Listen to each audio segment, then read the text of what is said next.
위한 거룩한 복음입니다. 주님 영광 받으소서.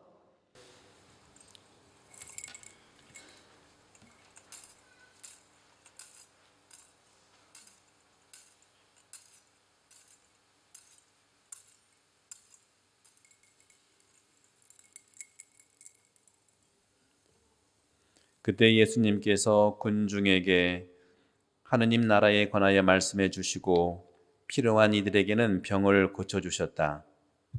날이 저물기 시작하자 12 제자가 예수님께 다가와 말하였다. 군중을 돌려보내시어 주변 마을이나 촌락으로 가서 잠자리와 음식을 구하게 하십시오. 우리가 있는 이곳은 황량한 곳입니다.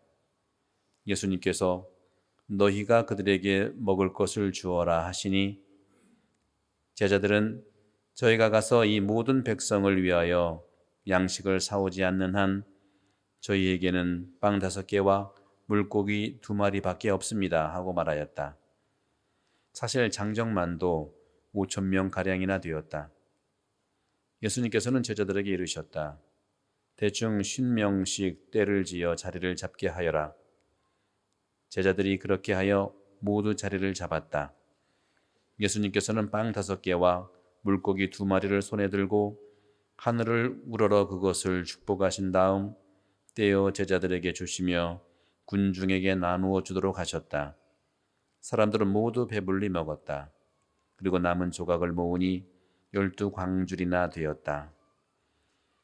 주님의 말씀입니다. 그리스도님 참미합니다. 참 예수님, 오늘 복음을 보면은 제자들의 생각과 예수님의 생각이 다릅니다. 틀린 게 아니라 다릅니다. 서로 보완해서 오늘 5,000명을 먹인 기적이 이루어진 것이죠. 저도 복음을 읽고 준비하면서 어쩌면 이렇게 오늘날도 이러한 차이가 우리를 많이 도와줄까 하는 생각을 해봤습니다. 저도 사목을 하면서 우리 제자라고 치면은 우리 사목위원들이고 단체장들 아니겠습니까? 그분들은 너무너무 정확하게 말씀하세요. 신부님, 지금은 나가서 이거 해야 되거든요. 예, 가는 거예요. 오늘도 복음에 보면은 제자들이 다가와서 예수님께 군중들을 돌려보내가지고 주변 마을이나 촌락에 가서 잠자리와 음식을 구하게 해주세요. 아주 구체적이에요. 아주 구체적. 근데 사목자는 조금 추상적이에요, 여러분들. 그러니까 예수님께서 이곳은 황량한 곳이다 했더니 예수님께서 왜 그렇게 말씀하셨는지는 저는 감은 잡히지만 여러분들이 이렇게 해보세요 그런 거예요. 너희들이 그들에게 먹을 것을 주어라 했더니 또 어떻게 됐어요? 따져보는 거예요. 이제 1, 2, 3, 4 따져봐서 오늘은 돈 얘기가 안 나오지만 다른 복음은 마르코복음, 요한복음 돈 얘기가 나와요. 200데나리온은 있어야 됩니다. 우리 본당도 회계사가 많아요. 따다다닥 계산하면 예산이 얼마나 들면 딱 나온단 말이에요. 요즘에 이제 그거 하는 철이에요. 단체별로 예산 잡고 1년 예산 하는 건데 그렇게 정확하게 나왔어요. 예? 그리고 어떤 것입니까? 여러분한테 주라고 했더니 또 정확하게 딴 복음은 계산도 나왔는데 또 제자들은 없어요, 양식이. 저희에게는 빵 5개와 물고기 2마리밖에 없습니다 하는 거예요. 현실적인 거예요. 정확하게 보는 겁니다. 여러분들 인생을 살아가면서 사업을 하든 무슨 건물을 짓든 또는 어떤 사업 또 가정에서 어떤 계획을 하든 전문가들한테 충분히 구체적으로 계산하고 따지고 봐야 됩니다. 그렇게 안 따졌다가는요 망해요. 사업도 그렇게 잘하지 않습니까? 컨설팅 요즘에 한국 보니까 솔루션 해가지고 어느 분 굉장히 유명해지셨대요. 그죠? 음식점 하나 하는 것도 막 솔루션 하니까 대박 나고 이래요. 근데 그분도 늘 강조하는 게 결국은 복음하고 비슷하더라고. 주님께서 이렇게 말씀하시죠. 여러분에게 말합니다. 먹을 것을 주십시오. 또 물고기 2개하고 빵 5개밖에 없습니다. 했더니 어떻게 했습니까? 오늘 복음에 굉장히 중요한 부분이 2가지로 저는 보아요. 첫 번째 단락은 너희가 그들에게 먹을 것을 주어라. 이거 하나 하고요. 또 한 가지는 빵 5개와 물고기 2마리를 손에 들고 하늘을 우러러 그것을 축복하시고, 이건 기도예요. 기도하시고, 그리고 띄워줬다는 거예요. 제자들은 띄워줬다는 거예요. 기도한 겁니다. 우리가 인간적인 준비는 충분히 해야 되지만 기도할 때 불가능은 가능으로 바뀐다는 것이 성경의 증언이고 교회 역사의 증언입니다. 이러한 사실들은 성체성사의 이 대축일을 맞이해서 우리 마음 안에 새겨야 될 것이 분명하다는 것이죠. 너희가 그들에게 먹을 것을 주어라. 오늘날 이 5,000명을 먹인 기적 이야기는 사회학적인 설명과 함께 해석될 수 있습니다. 만일 예수님이 가난한 사람들을 배불리 먹이신 기적을 행하셨다면 우리도 배고픔으로 고통받는 수많은 사람들을 더욱 그렇게 많이 생각해야 된다는 초대이죠. 사실 우리는 많이 가지고 있습니다. 배고픈 자들은 그렇지 않습니다. 우리는 이 주제에 대해서 종종 개인적으로 공동체적으로 돌아봐야 됩니다. 발전된 나라의 사람들은 배고픔과 좋지 않은 양육 환경으로 고통받는 사람들 앞에서 연민의 감각을 되찾아야 됩니다. 이 세상에서 그러한 인간애, 그것을 우리가 바로 회복하는 해결책은 전 세계적인 걸 봐서는 쉽지는 않아 보입니다. 미중 무역 전쟁이든지 또 나라별로의 어떤 살아가려고 하는 어떤 그런 가치들이든지. 하지만 우리 그리스도인이라면 이 인간애를 위해서 우리가 최소한 무감각해지진 말자 하는 거죠. 가난한 사람들에게요, 최고의 큰 선물은 사실 누굴까요? 가난한 사람들이 선물입니다. 저도 로마에서 공부를 할 때 잘 사는 그 밀라노 근처의 사람들하고 아주 못 사는 이 나폴리 근처의 사람들을 보면은 없는 사람들이 더 많이 도와줘요. 있는 사람들은 잘 안 도와요. 이거는 그런 현상들을 보는 겁니다. 뭐 꼭 그런 건 아닌데 그런 성향들을 가지고 있어요. 여러분 요즘 한국에서 영화하는 기생충이라 맞나요? 기생충 맞나요? 네, 시드니 영화제도 1등 먹었거든요, 그죠? 네, 바로 이거를 만들어낸 영화 같아요. 잘 사는 사람과 못 사는 사람들은 절대 벽을 넘을 수 없는 부자와 나자로의 관계다. 물론 후하게 주죠. 가정교사 해가지고 남들이 20만 원 주면 이 사람은 또 50만 원 던져주기는 해요. 그러면서도 그 벽을 못 넘어게 하는 가치들을 꼬집은 게 기생충의 영화 같아요.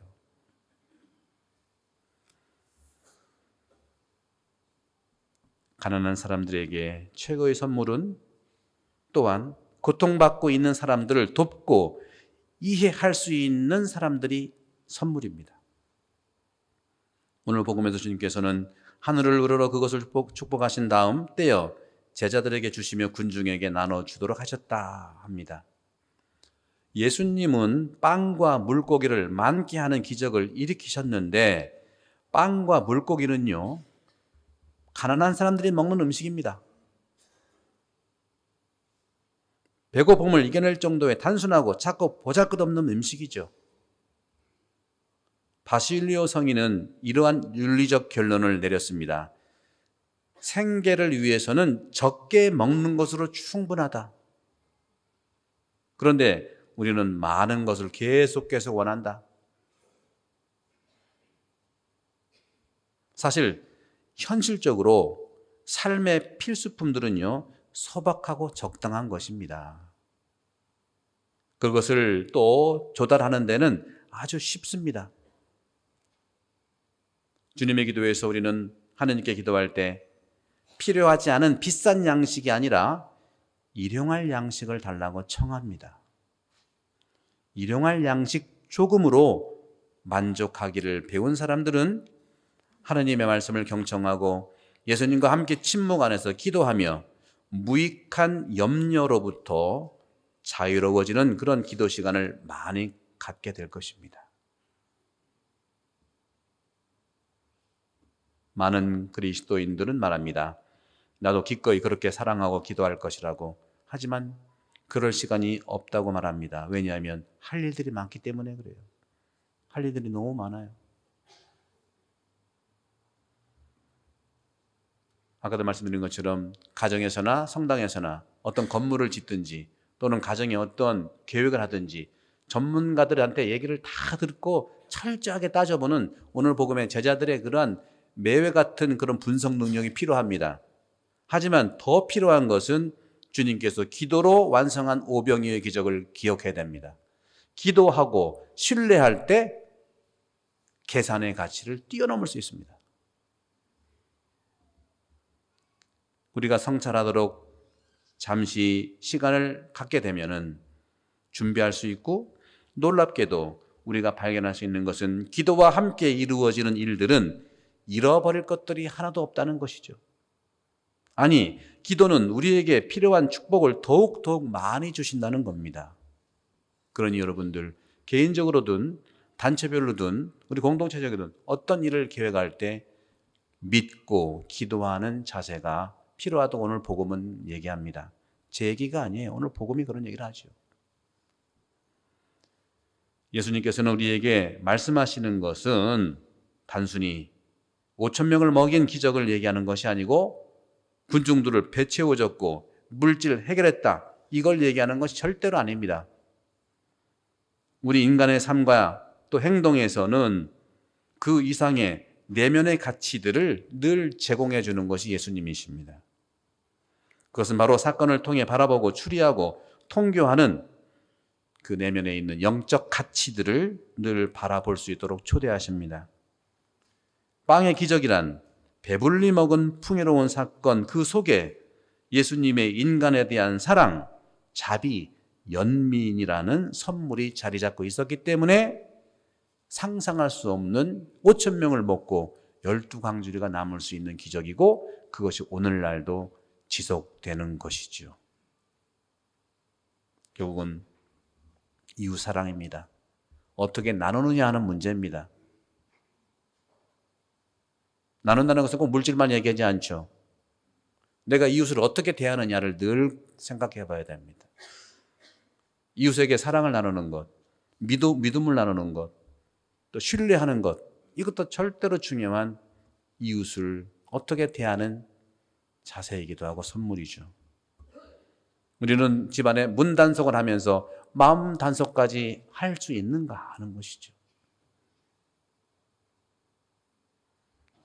이런 점에서 오늘 제1독서에서 살렘의 대사제가 아브라함한테 축복을 주니까 11조를 바치잖아요. 저 이번 동화 보니까 강복을 많이 청하시죠. 저도 오늘 강복 벌써 4번 드렸어요. 강복 제가 늘 드리겠습니다. 드리면 아브라함처럼 11조 내셔야 돼. 네? 오늘 제1독서가 그런 거 아닙니까? 그죠? 강복 많이 받고 여러분 복 되시고, 오늘 제1독서에 나오는 것처럼 아브라함이 바로 이제 그 다음 15장에 가면 아들에 대한 청혼을 하거든요. 그건 또 이루어져요. 제2독서에서 바오로 사도께서는 이렇게 말씀하시죠. 이 잔을 마실 때마다 나를 기억하고 이를 행하여라. 주님께서 자신의 몸을 음식으로 나눠줬으니까, 그 몸이 이제 내 몸이 됐으니까 나도 나눠주라는 말씀이죠. 성체성사는 이곳에서 이루어진 성체성사가 여러분 이 세상에서 완성되는 겁니다. 성당에서만 완성되는 게 아니에요. 여기서 출발한 성체성사가 여러분의 가정에서, 여러분의 이웃에서, 여러분의 사는 세상에서 완성될 수 있어요. 세상에서 완성되지 않은 성체성사는 그 자체로 불완전한 겁니다. 상당히 불완전한 거예요. 밖에서 이루어지지 않는다? 성체성사의 불완전성을 우리는 얘기할 수밖에 없습니다. 성체성사는 세상에서 완성되는 것이 주님의 가치고, 그것이 5천 명을 먹인 기적에서 나오는 이야기이죠. 여러분들 한 주간 동안 이 성체성인을 대축일을 맞이해서 음식을, 주님의 음식을 나를 통해서 이웃에게 나눠주는 풍요로운 삶이 되기를 바라면서 오늘 주님의 은총을 충만히 받기를 기도하겠습니다.